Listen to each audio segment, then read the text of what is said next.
All right, as we mentioned, he's down there in North Carolina, hanging out with all the highfalutin crowd down there, that Tar Heel crowd. I would imagine you had to be pretty bummed going to Kenan Stadium there on Saturday. What in the world happened to your beloved Tar Heels?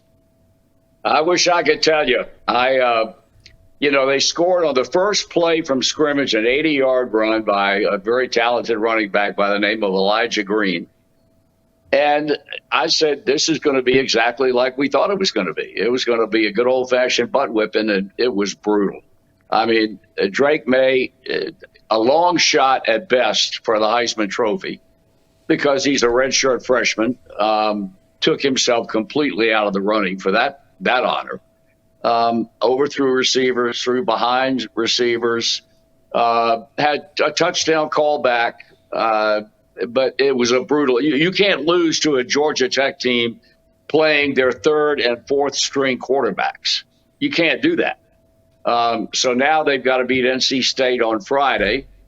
And then they play on December 3rd, they play Clemson and Charlotte for the ACC championship. So, they got a tough road to hoe. The rumor down here is that even if they were to lose the championship game to the Clemson Tigers, because of the way the conferences are set up with agreements with bowl games, and your number 2 team in your conference plays a number 3 team in another conference. The rumor is that even if they lose to Clemson, they will play possibly Alabama in the Orange Bowl. Mm. That would be not good for Tar Heel fans. Would you go down to that game? I mean, you went down to the University of Cincinnati game when they played in the Sugar Bowl many years ago, and Urban Meyer's last game as head coach of the Florida Gators. Would you head down to that game? I would not. No, I would be very content to sit home and watch it on television. All right. I'm not going to. And you did see the top-ranked Tar Heel basketball team in action, right? That was against, I think, I James did. Madison. They were outstanding. They played. Well, the first half they were spotless. They were so good. Second half they came out and couldn't make a shot. They led by 18 at halftime, had that lead cut to 8, but then ended up winning by 16. They got a lot of talent. They got some things to straighten out. They're going to be tested this weekend because they're playing in the Phil Knight Invitational out in Portland. They play the host team, University of Portland, in the first game, and then if they win that game, they'll probably have to play Villanova. So they're going to be tested with some pretty good teams out there. But they got a lot of talent. They got to just get these things straightened out. They're going to be awfully good. All right. Well, conversely, you are really in tune with many who follow. You yourself used to broadcast television games for the Big Blue down in Lexington, Kentucky.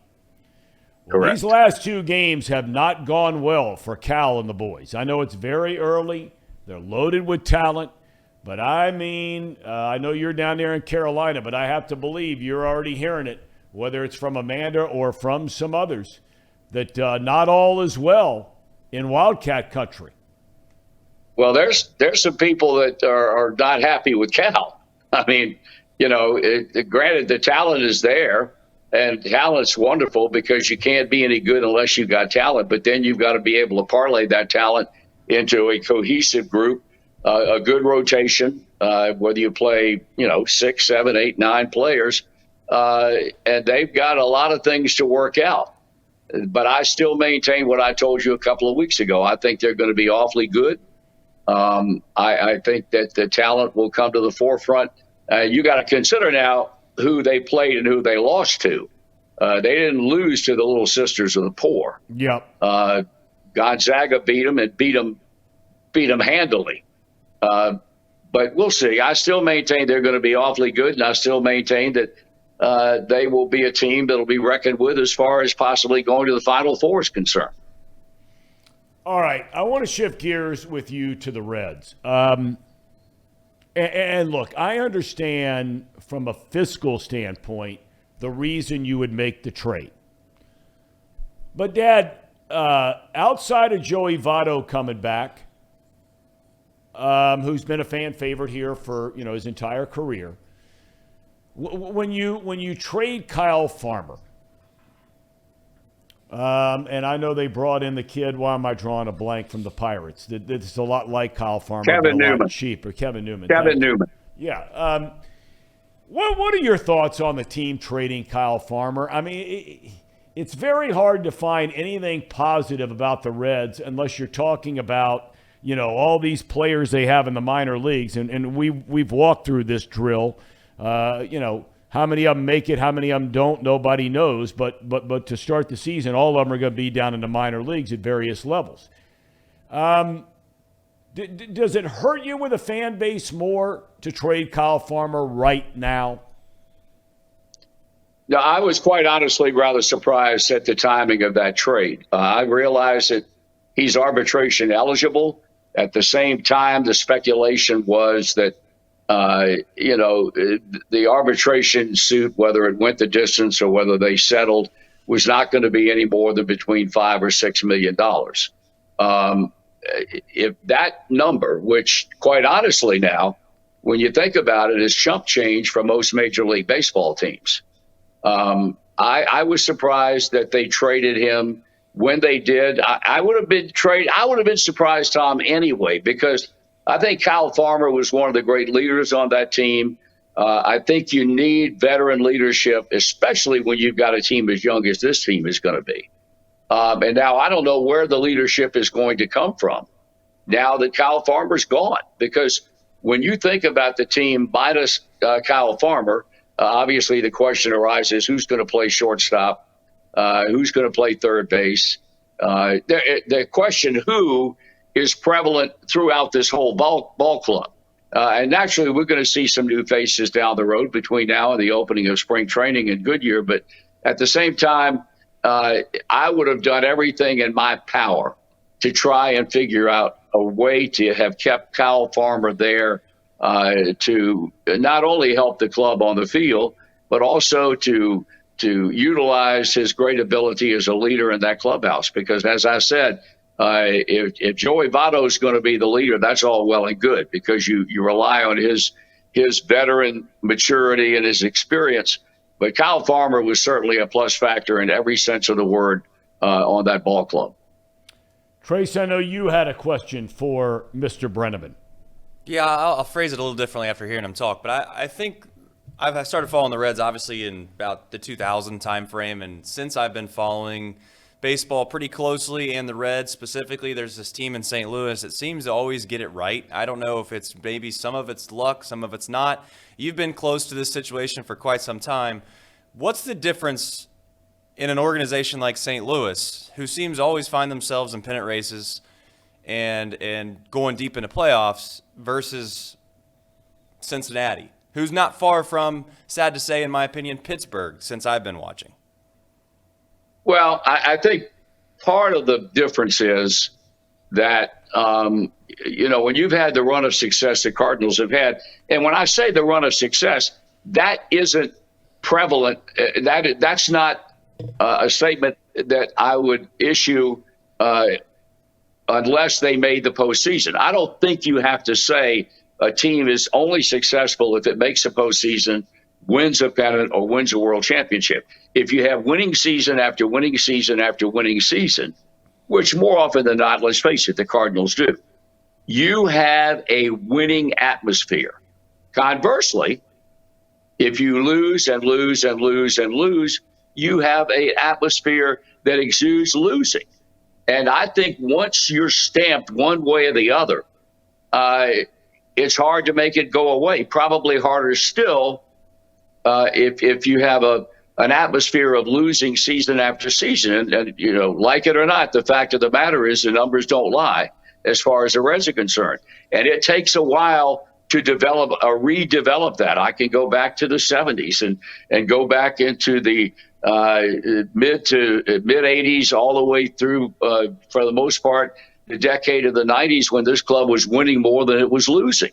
And you had players who knew how to win. When you have a young ball club, many of whom have spent little time, or in some cases no time at all in the big leagues, it takes a while to learn what it is that you have to do to go out and win. And I think that, to me, is the biggest single difference right now between the two organizations. The Cardinals go out expecting to win every year. And I think that starts at the top with the baseball operation, but you also have to have the financial wherewithal in order to do that. And the Cardinals obviously have had that in abundance over the last however many years you want to talk about. Do you feel like would you categorize it? And I would argue that St. Louis, generally speaking, and I might piss off some people in Cincinnati, but I would say it's kind of a better baseball town. Maybe it's because of the winning attitude and the winning nature and what they've grown up with out in St. Louis, and that's why it's always packed. And conversely, in Cincinnati, it's not. But is it largely because they're playing with different opportunities in St. Louis, that the ownership groups in St. Louis and the management in St. Louis have better opportunities there versus Cincinnati, or is it generally just because of the quote-unquote clubhouse and the front office and management? No, I think it encompasses everything. I've often maintained that from my perspective, the best fans in baseball are in St. Louis. I can always go back, and I know this is a small thing, but it was something that drove it home to me back that Father's Day afternoon when Ken Griffey Jr. hit his 500th home run. And they came up in mass with a standing ovation that lasted forever. And that's not to say that the Reds fans don't appreciate a great talent from another club, but those players can expect to tee it up every night when they're anywhere from 39 to 45,000 people in the ballpark. And I think that also has a lot to do with it. The expectation is great in St. Louis every year because they're used to winning on a seasonal basis. And I think that also is brought to bear on the front office, that they know that the pressure's on them once the final out is made at one season, and now they're looking toward the beginning in a matter of 6 months or whatever it is to the next season, that they've got to do everything in their power to make sure that when that next season opens, that club is good enough to challenge and be an impact player in the division and also in the league. I know, Dad, that you are, and we've talked about this before, you're high on Nick Krall and what he's capable of doing as a general manager if he is given some freedom to spend a little money. We've seen some of the trades he's made, which look like they could be very, very good things down the road. You're a fan of his, right? I am. I truly am. I think any general manager. I mean, let's go back and look at the guys that exist right now that you would consider to be successful general managers. And one thing that they all seem to have in common is a financial wherewithal to put within loose reason the best team that they can possibly put on the field.